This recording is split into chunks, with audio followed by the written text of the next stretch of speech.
menenangkan diri saya. Bagi anda yang sedang bersama kami, Casey berada di salah sebuah kawasan di tanah persemadian dan saya tidak akan beritahu anda lebih terperinci di kawasan mana. Ingat, tujuan saya keluar bukan untuk mencari sesuatu, bukan. Tapi tujuan saya keluar hanya untuk membawa misteri jam 12 di luar studio saja. Ya, ini semua hanya satu hiburan saja. Baik. Seperti yang kita tahu, manusia ni mempunyai perasaan takut, perasaan seram dan sebagainya. Jadi saya ingin cuba melawan perasaan takut saya sendiri dengan membaca kisah-kisah misteri di tempat yang dipanggil angker keras dan sebagainya. Saya akan teruskan dengan kisah selanjutnya ini yang akan saya bacakan kiriman email. Terima kasih kerana memantau Misteri Jam 12 di Udara Ria 897 FM. Baik, berikut ini adalah satu pengalaman kisah misteri yang tak dapat dilupakan. Saudara, kisah ini adalah kisah daripada Encik Abdillah berkongsi pengalaman. Katanya di sini, Casey dan juga para pendengar MJ12, bolehkah Casey bacakan kisah pengalaman saya kepada pendengar-pendengar MJ12? Nama saya Abdillah dan pengalaman peristiwa yang ingin saya ketengahkan ini adalah satu perkara yang benar-benar berlaku dalam hidup saya, Casey. Casey tahu tak? Kata Encik Abdillah, bila isteri Encik Abdillah meninggal dunia, beliau bagaikan dapat merasakan sebagai satu kehilangan yang besar dalam hidupnya. Dipendekkan cerita, Cik Abdillah telah pun mendapatkan bantuan salah seorang, dikatakan pakar, untuk membantu beliau menangani masalah merindukan isterinya yang teramat sangat. Jadi apa yang berlaku bila saya jumpa dengan pakar ini atas rekomendasi seorang teman? Para pendengar, pakar ini telah pun membantu Encik Abdillah untuk hilangkan rasa rindu. Bagaimana agaknya? Cik Abdillah telah pun menyerahkan beberapa hak ataupun beberapa barang pribadi milik arwah isteri. Pakaian, gambar dan sebagainya, yang lain-lain tak boleh saya sebutkan. Kata Encik Abdillah, Casey, setelah saya serahkan semua, pakar itu telah pun melakukan sesuatu, saya rasa macam jampi serapah, macam itulah.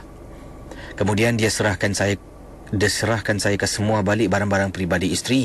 Katanya, barang-barang ini hendaklah saya letakkan dalam bilik tidur setiap hari. Ia letak di satu sudut dan ini adalah sebagai tanda untuk saya dengan perlahan-lahan hilangkan rasa rindu kepada arwah isteri yang dah meninggal.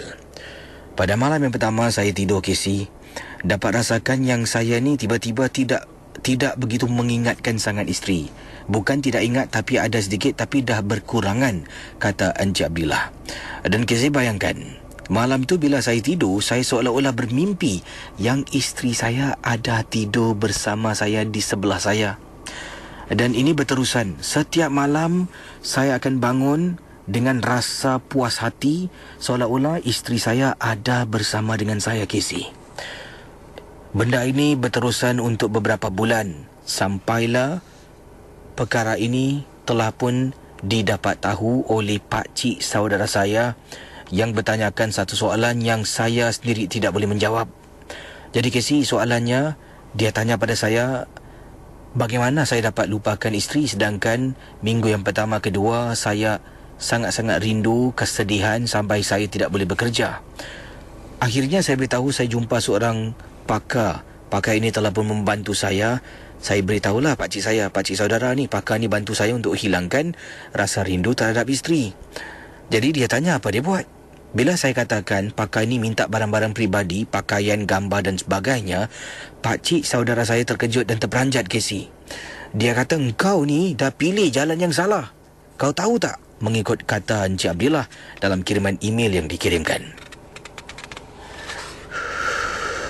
Dan saudara, setelah Encik Abdillah dapat tahu perkara yang dia buat tu salah, kata pakciknya, dia akan kasih air.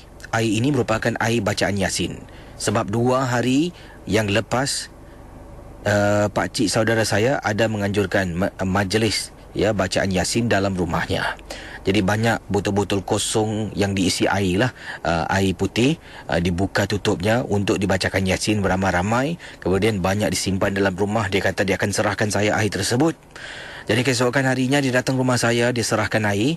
Dia kata sebelum tidur setiap malam minum air ni, selawat dan sebagainya. Bila dia masuk dalam rumah kau ada benda yang tak kena ni. Lebih baik kau angkat pakaian ni semua. Kau pergi buang dan sembunyikan, aku tak nak tengok benda-benda yang dah dipuja ni. Kata Encik Abdillah, bila ditanya puja-puja apa? Kau tahu tak? Pakar ni dah puja roh isteri kau, suruh datang rumah, temankan kau, walhal yang datang tu bukan isteri kau. Itu yang datang tu makhluk jin. Casey, saya tak percaya, tapi saya tetap. Bila pakcik saudara saya dah balik, malam tu saya nak tidur teringat 10 malam saya ambil air Yasin tu letak tepi meja, minum sedikit sambil selawat, saya pejamkan mata. Bila pejamkan mata, saya tak boleh tidur, gelisah. Panas kisi walaupun dah pasang alat pendingin hawa. Tetap panas, saya golek kiri, golek kanan, tetap tak boleh tidur. Akhirnya, saya dapat lelapkan seketika, kemudian rasa ada benda yang tak kena. Bila saya buka mata, di belakang saya, sebab saya tidur miring ke sebelah kiri, jadi di belakang saya ada orang. Saya fikirkan isteri saya, kisi. Saya pusing badan perlahan-lahan. Dari belakang macam isteri, berpakaian serba putih. Kenapa macam ni? Selalu datang, tenang perasaan. Kali ini macam ada benda yang tak kena. Saya pegang bahu isteri yang sedang baring, saya tarik. Casey, saya nampak bukan wajah arwah isteri, tetapi tak tahulah makhluk apa dengan berkafan, Casey, sedang baring sama katil dengan saya. Selama ini yang datang temankan saya waktu malam tidur di atas katil bukan isteri, tetapi makhluk jin yang dipuja oleh pakar tersebut, Casey. Saya terperanjat. Saya terus keluar dari bilik. Sambil itu saya jalan, saya istighfar tak berani pandang ke belakang. Telefon pakcik saudara. Dalam lebih kurang 45 minit dia sampai. Dia suruh saya bermalam di rumahnya. Dia cuba buang barang-barang itu dan menghalau. Benda itu walaupun susah kadang-kala datang, Casey. Walaupun dah dihalau keluar dari rumah. Casey nak tahu kalau Casey datang rumah saya akan tidur seorang diri. Kadang-kala dekat tingkap, Casey, nampak orang berkafan, mukanya terkopak-kopak, Casey. Dia ketuk tingkap dengan menggunakan kepalanya macam pocong. Tuk, tuk, tuk, tuk, tuk. Bang, buka tingkap, bang. Casey, itulah satu peristiwa yang saya betul-betul kesal dengan perbuatan saya. Para pendengar Misteri Jam 12, anda sedang mendengar MJ12 bersama Casey di luar konti, bukan di Mediacorp, tapi saya sedang menyampaikan kisah ini dalam kenderaan di salah satu tempat kawasan persemadian.